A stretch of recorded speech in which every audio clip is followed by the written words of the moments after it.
My name is Paul Bryson and I work in the Environment Agency's National Head Office. I work in the Catchment Management team and we provide the link between Area Environment Agency operations staff and DEFRA and other national stakeholders. And I've been asked to talk about how catchment groups can inform second cycle river basin plans. I've got 15 minutes, so it's a huge subject to cover in 15 minutes. So I'm afraid all I can do today is give you an introduction to the subject. I'll be covering why you should feed into river basin planning, what you can feed into river basin planning, how you can do it, and when you should do it. And then there'll be a final slide on summing up. But as I say, this is just an introduction to the subject. And I think it's important that we all go away from today and carry on the discussion. I'll certainly be doing that nationally with Arlen and the National Steering Group, and I would encourage you to do that with the local Environment Agency catchment coordinators. So, why feed in to river basin management? Well, this is a valid question. I think a lot of people will be thinking, we've got the catchment-based approach now. Why do we need river basin planning? Well, river basin planning provides the statutory framework for water management.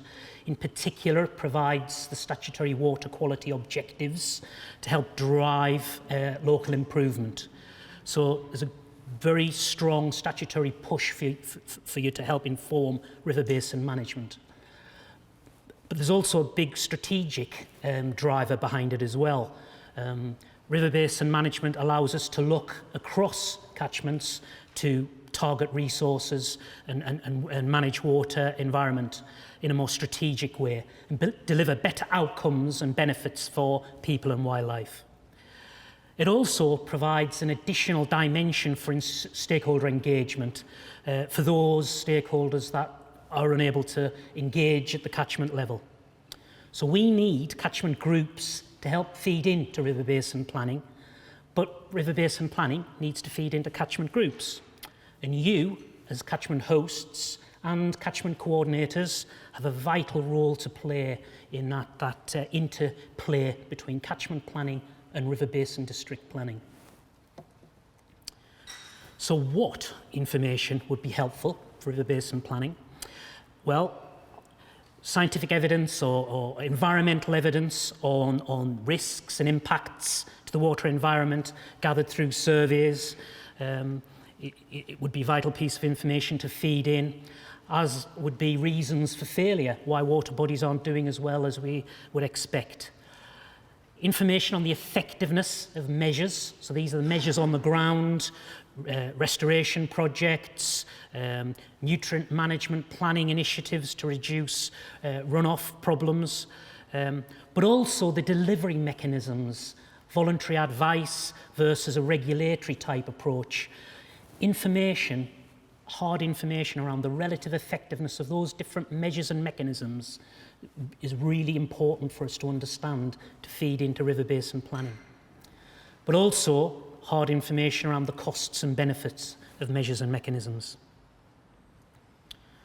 But it's not just about the environmental and the scientific information that we need.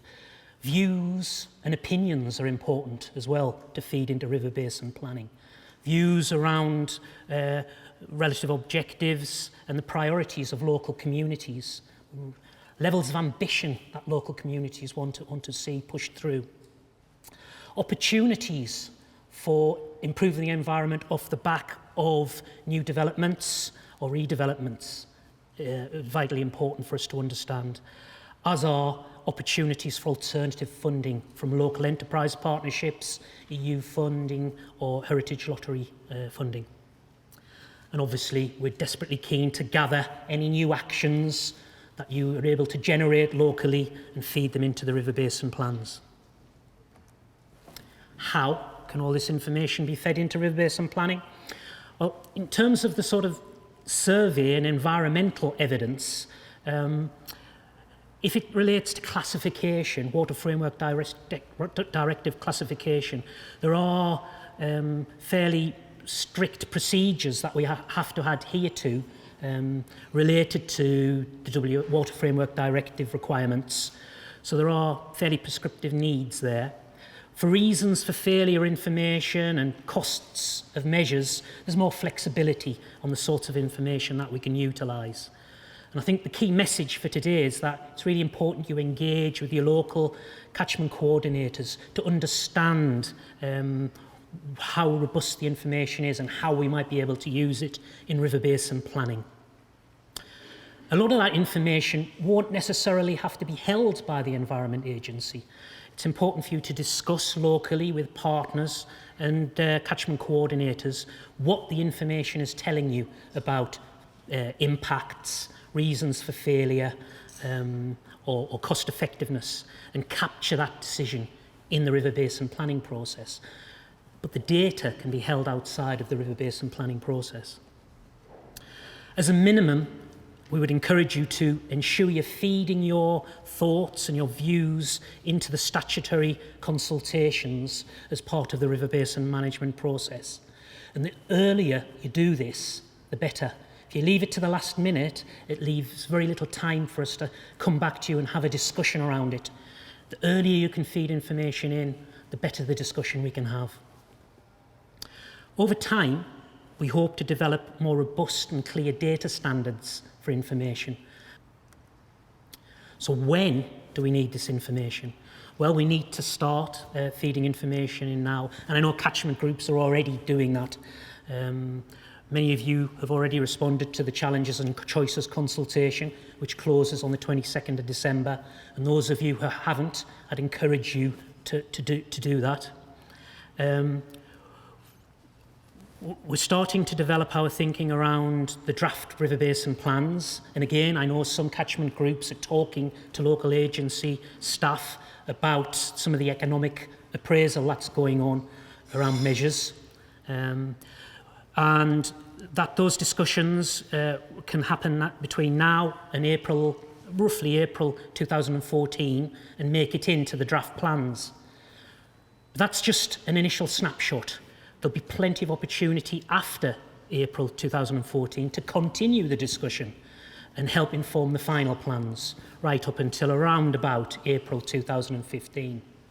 So the key point about this slide is this is a continuum of work. We recognise that some catchment groups are very young in their journey and may not be in a position to feed lots of information into the river basin plans. But it's a continuum of work, and there will be opportunities to input as the planning process unfolds. So the next key stage in the river basin planning process is production of the draft plans. And this is some initial thinking about what the draft plans might look like. There's three main products. The first product is the plan itself, the draft river basin plan, which will be centrally compiled from local water body information. This will fulfil the strategic objectives and the statutory requirements, and we're talking to liaison panels about exactly how that will look and how it will shape up. Those high-level plans will be supported by more detailed catchment summaries. These were produced regionally. They're not going to be detailed catchment plans. They're fairly high-level summaries of catchment information, and they should form a really important vehicle for you to have discussions locally and to help inform and develop your own catchment plans. We see your catchment plans as being a measure to build into the River Basin Management Plan programme of measures. And the third key product we're developing is a web-based linked data catchment data explorer, which will allow people to sort of visualise what some of the River Basin Plan information is telling us around objectives and potential measures. We're aiming to have that Catchment Data Explorer released for the draft plan production, July 2014. There are some big challenges around doing that, practical challenges around doing that. So I don't want to promise that. It's something we're trying to achieve. So these catchment summaries. I hesitated to put this slide up because whenever we talk about catchments, we get into a protracted debate about where the boundaries are, what they are, and all the rest of it. I think the key thing is that the catchment, different types of catchment people discuss are all nested together. There isn't any overlap or conflict here. We've got the water management catchment boundaries, such as this one, the Dorset water management catchment. And when we look at the water bodies within it, there's a huge number. And for us to do cost-benefit analysis on all those water bodies, you get very bogged down and it becomes very unclear to present the information. So what we're looking at now is setting up some operational catchments to just help collate and summarise the information in the River Basin Plans. But we will be using the water management catchment, the big one, as the main vehicle for discussion. The operational catchment boundaries are simply agency, internal, technical boundaries to help us with our work. So, overview of the proposed approach. Well, we've got the River Basin District Management Plan, and that feeds into these catchment summaries. And we've got the Catchment Data Explorer, which will hopefully be available. And catchment groups can feed directly into the River Basin Management Plan through the consultations and through discussions with local agency staff around the catchment summaries. But partnerships are already feeding in information to help inform our understanding of what's going on within water bodies. And that feeds into the catchment plan, the agency's catchment planning system, which is the main data system that provides information at all these levels. So next steps. We're finalising our approach to the draft River Basin Plans, and we hope to have that really stable by February, and we'll be able to share in much more detail what that looks like. We're working with a national steering group to help with the training events, and which will provide more information in February on how some of these things hang together. And we're working on a data subgroup to help inform some of the data tools we're developing. And we'd encourage you to engage locally with your catchment coordinators to determine how you can feed in to the River Basin Plans. So summary points. We need catchment groups to feed into River Basin Plans and vice versa. You have a pivotal role in getting the join up between catchment planning and River Basin planning. And we recognise that the ability of partnership groups to feed in to River Basin planning will vary. As a minimum, we'd encourage people to engage with the catchment summaries and the River Basin consultations. But a key message that I'd like to get across today is the catchment-based approach isn't just about River Basin plan production. It's about the collaborative working, agreeing and developing consensus on objectives and measures. And this has got to be an adaptive process. It's a long game, and we don't want to get too sort of constrained by hitting plan deadlines. Okay, that's all I had to say. Thank you.